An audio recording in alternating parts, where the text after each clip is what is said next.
Well, welcome back to Living with a Classic. I'm in my 1972 Rover P6 V8, which starts right up. I do really love this car. If you are familiar with the channel, you know that this is mostly a Jag channel. It sort of turned out like that. However, I like a lot of classics, and I do have some classics that are not Jags, this being one of them. I bought it almost by accident. I'm trying to do a trading up series, which I'm still doing, and I bought this thing sight unseen. What was it?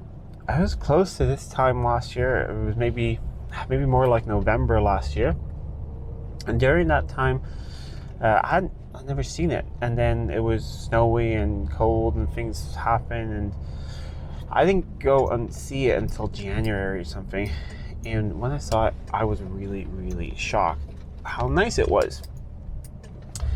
It was still, covered in a lot of dust and things like that, so I couldn't tell everything, but it looked like a really good car. And then when I got it home in the spring and went through it, realized it's absolutely amazing. And I decided, you know what? Let's keep it at least for the summer and see what it's like to live with, and see if it's a car I end up using or what happens. As you can see from everything in the back, child seats and things, I've been using it a lot.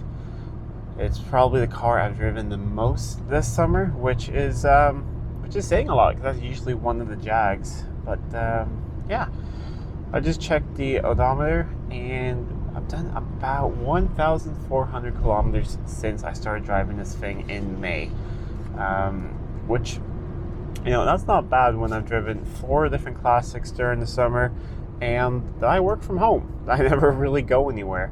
I do the school run, I do things like that. That's not bad at all. And for those of you who are in miles, that is pretty close to 900 miles. And what have I learned about this car during that time? First of all, it's a lovely thing to drive. This one is a 3.5 liter V8. It's an automatic, 3-speed board Warner. It doesn't have power steering. It doesn't really feel like it needs it though. It is it's only really sort of heavy, like parallel parking and things like that. And it's not my first classic that doesn't have power steering, so I'm sort of used to that.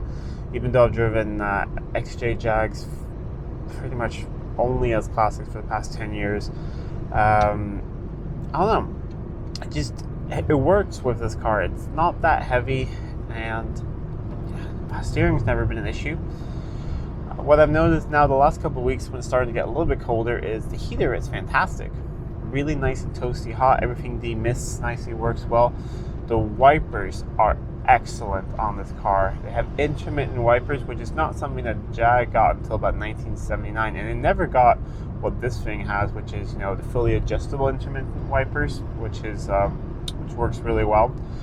I drove home last night in the complete dark, and in one of those really fall rainstorms. You can probably tell from the weather outside that's still hanging in the air, and it was just so nice. Had the radio turned up loud, the wipers going, really good main beams, nice heat, and it was just a nice place to be.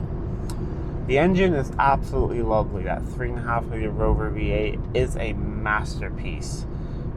It's quiet, but still has a really nice burble out the back.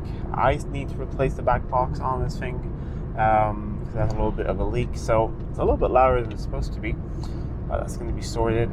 Other than that, as you saw, it's always right on the button. And the really nice thing is that, I flushed through the coolant system, replaced all the coolant hoses and thermostat and all that, and it's always kept perfect temperature. I've driven during the middle of summer. It was really hot when I drove this car a couple of times, and I was stuck in traffic and things, and it just never budged. It just stayed perfectly where it always sits, and that was really impressive, because it just has a big mechanical fan with no shroud or anything. I wasn't really expecting it to work well in hot weathers, but it does.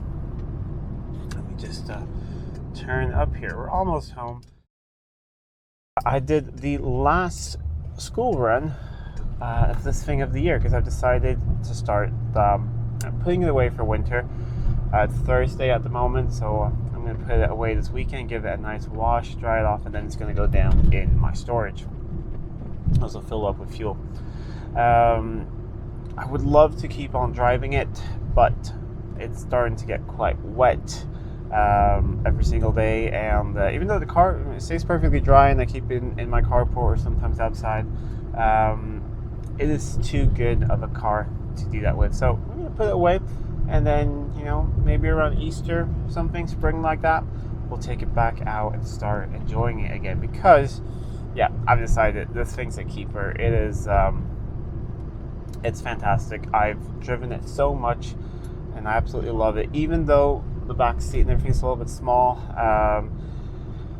You know, I can't, I have my seat right now adjusted for one of my kids in the back, so I don't have the seat fully back. I would like to have it a couple clicks further back to be completely comfortable, but yeah, I absolutely love it. I think if it wasn't in such good shape, this one that was, you know, completely rust free, never welded, anything like that, if it was more in the condition of my daily driver, my 1975 XJ6, I would probably just continue driving this thing year round because I absolutely love it.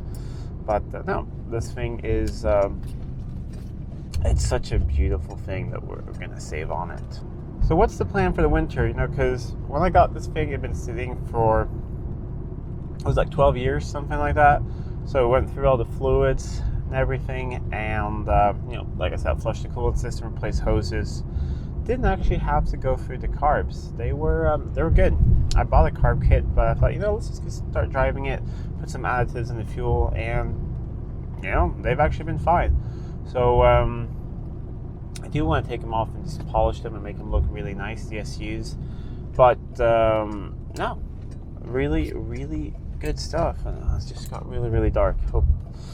Sorry, it's really difficult to film with this sort of, you know, overcast, and suddenly the sun's out and suddenly it's not. It's not the easiest. But during the winter, I think, funds allowing, there are a couple things I want to do with it.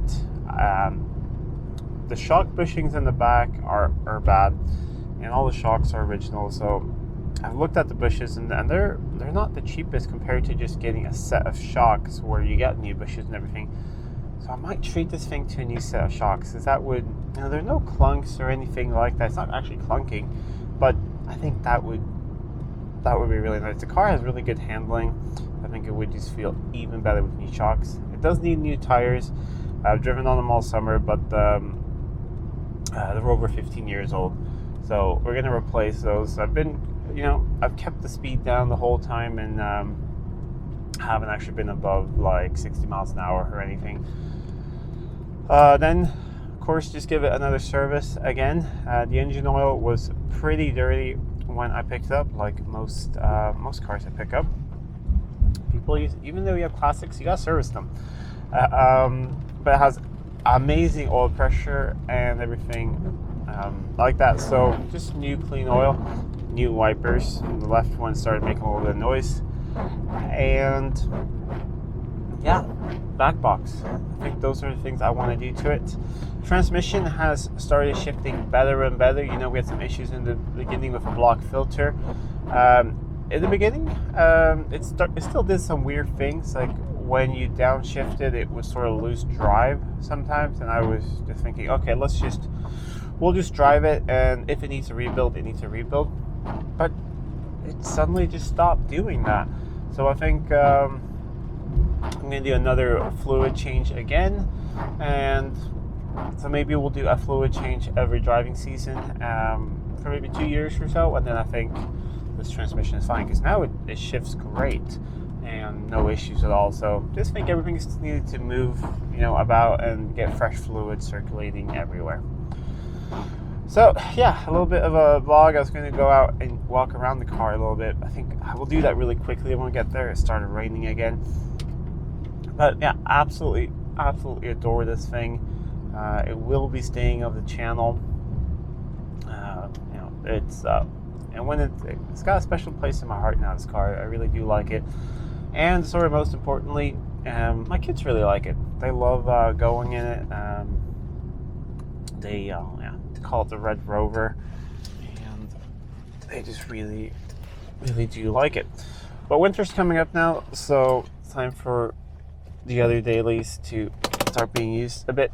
That's just sort of what I do. I like to use my cars a lot, and I do have some classics that get put away for the winters. And we've had beautiful weather until about 2 days ago. Before that, it was just sunny all the time, no rain. And then 2 days ago, we started having this. So I thought, you know what, we'll finish off the week and then I'll put this thing away for season. But let me just walk around real quickly in the rain for you guys, show you what the car looks like, and we'll wrap this up.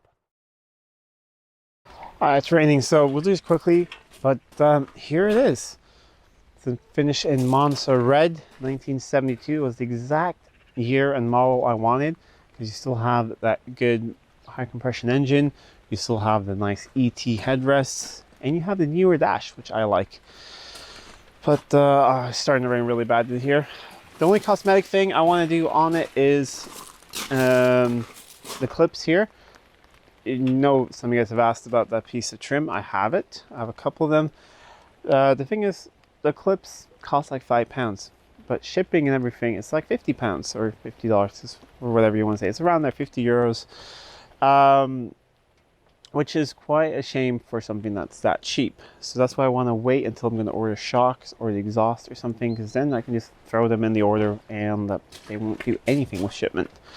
So that's also a thing for the winter, but otherwise, yeah, like I said, really have enjoyed this thing, and it really sort of gave me, it gave me a love for the Rover V8. So actually, in a couple of weeks, we're picking up something else for the channel that you guys will see, which will also feature the lovely Rover V8. So yeah, that will be something for you guys to look forward to in the next couple of weeks. Anyways, I'm gonna go inside, dry up, and tomorrow I'm gonna fill this thing up with fresh V-Power, give it a nice clean, dry it off, and put it away for the winter. Anyways, if you like this video, please give it a thumbs up and share it with friends. If you're not already subscribed to the channel, please do subscribe to the channel. It really does help out a lot. Till next time, I'm Adam. This was Living with a Classic. I'll see you soon.